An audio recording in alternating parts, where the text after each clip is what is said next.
The way this team keeps finding ways to stay in the middle of the conversation, it's exhausting, but it's also kind of thrilling. Because right now we've got one story coming out of camp that's pure gasoline for the rivalry, and another that could literally define what this lineup looks like next season. And the crazy part? They're connected. On one side, you've got a brand new voice in that clubhouse saying something that's going to echo all the way to the Bronx and probably back up north too. On the other side, you've got real pressure building inside this roster. Pressure about power, about identity, about who's stepping up when it matters most. This isn't just off-season noise. This is about respect. This is about belief. And this is about whether this version of the Boston Red Sox is built to intimidate or still figuring itself out. Something was said that's going to fire people up, and something else was said that might quietly shape the entire season. And if you care about where this team is headed, you need to hear both. So, before we get into it, if you're a real Sox fan, hit that like button and subscribe to Red Sox Today. We're so close to our first 1,000 subscribers. We're only 440 away. And I'll be honest with you, my wife told me I wouldn't hit 1,000 by the end of this month. She said there's no way. So now it's personal. If you're a Red Sox fan to the core, if you ride with this team through every win and every heartbreak, I need you with me on this. Let's prove her wrong together. All right, let's get into this first one, because this one is spicy. So the Red Sox officially signed Isaiah Kiner-Falefa to a one-year deal for the 2026 season. He's in camp in Florida, talking to the Boston media for the first time as a member of this team, trying to connect with the fan base, trying to show he believes in what's being built here. And then he drops that.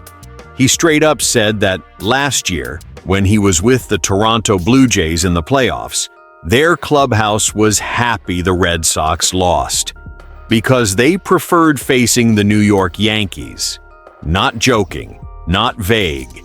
He said they thought the Yankees were the easier matchup. Let that sink in.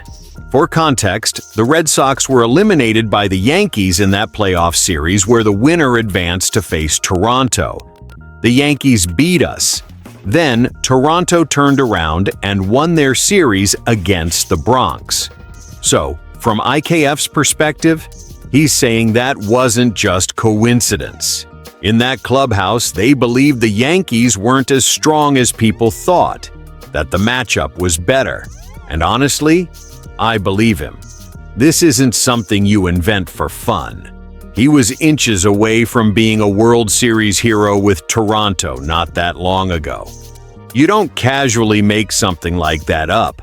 That would be ridiculous. But man, you don't say that out loud. That's the kind of thing that stays inside the clubhouse. That's bulletin board material. That's rivalry fuel. And now, he just lit a fire under everybody. First of all, he probably ticked off some people in Toronto. That kind of comment doesn't stay quiet up there. Second, he absolutely just gave the Yankees motivation for every single matchup they play against the Blue Jays moving forward. And guess what? He gave the Yankees fuel against us too. Because now it becomes part of the story. Now it's, oh, so Boston players think we're soft. Even if IKF was talking about his former team's mindset, the rivalry doesn't care about nuance. And here's the funny part. He's not exactly wrong about one thing. I don't think that Yankees roster was some unstoppable monster either. That team has always been built a little weird. Top-heavy in some areas, thin in others. But let's not go crazy. They weren't trash. They weren't some easy walkover. And when you keep telling a team they're overrated, pride kicks in. So now IKF walks into this rivalry wearing Boston across his chest, already having stirred the pot in both directions. That's bold. That's confidence. That's either going to look genius or very awkward. And here's what I love, though. Whether you agree with him or not, it shows something. It shows belief. He's not coming in here scared. He's not acting like Boston just signed up to survive. He's basically saying, "We weren't afraid of you. We wanted someone else." That's edge. But, and this is the big but, while we're talking about confidence and matchups and playoff toughness, there's something else brewing inside this clubhouse that might matter even more. Because talking about who you'd rather face is one thing. Actually having the firepower to back it up? That's another. And that brings us to the second story, where the pressure isn't coming from outside the team. It's coming from within. Now let's talk about the part that actually keeps me up at night. Because while IKF is out here poking rivals, inside this clubhouse there's a very real question hanging over this team. Where is the power coming from?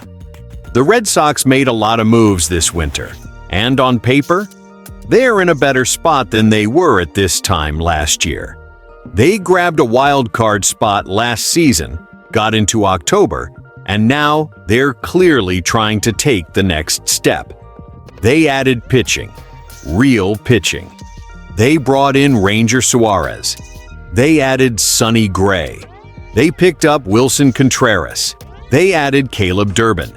Craig Breslow made it very clear. The focus this winter was run prevention, pitching, defense, structuring the roster differently. And look, I get it. You can't just try to outslug everyone forever. October baseball is about pitching. But here's the problem. They also lost Rafael Devers. They also lost Alex Bregman. That's not small. Last year, Devers and Bregman combined for 33 home runs in 829 at-bats for Boston.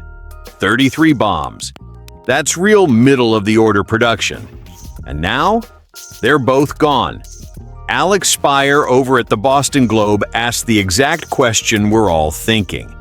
Do the Red Sox still have enough power in the middle of the lineup to survive October, even with strong pitching? Because even the best pitching teams need someone who can change a game with one swing. Breslow says they believe power will come from within the group they have. And sure, Wilson Contreras looks like he can anchor things. And Roman Anthony is a massive talent who could take on a key offensive role. But when manager Alex Cora was asked directly where he expects that home run power to come from, he didn't hesitate. He pointed at Wilyer Abreu, and that's interesting.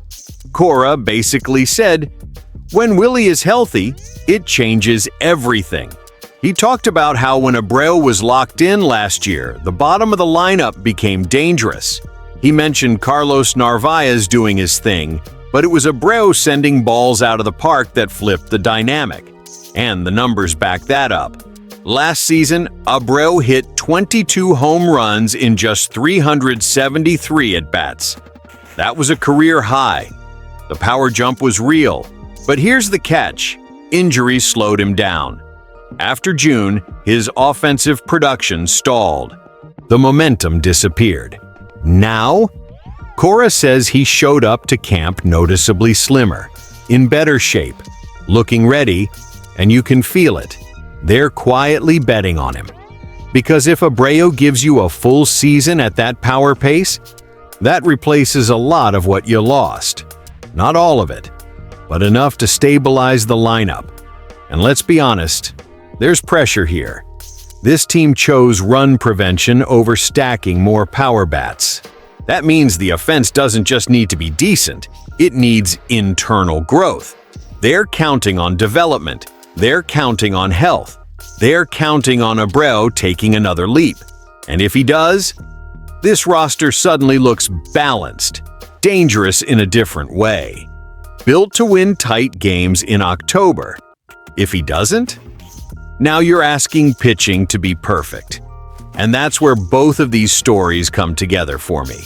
On one side, you've got confidence, boldness, a player saying, We weren't scared.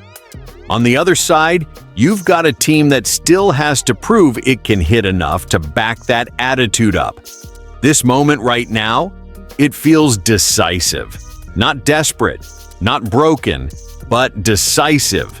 Because this season is going to tell us exactly who the Red Sox are becoming. A team that wins with edge and depth, or a team still searching for that one big swing when it matters most. And as a fan, I'm hopeful, I'm excited, but I'm watching closely. So tell me, do you believe Abreu can be that guy for a full season? Do you like the shift toward pitching and run prevention? Or are you still worried about losing that middle-of-the-order thunder? Drop your thoughts in the comments. Let's talk about it. And if you're riding with this team no matter what, make sure you like the video. Subscribe to Red Sox Today. This channel is brand new. We're pushing toward our first 1,000 subscribers, and if you want real, honest Red Sox conversations, not sugar-coated, not robotic, this is where it's happening. Let's see what this team really is. Go Sox!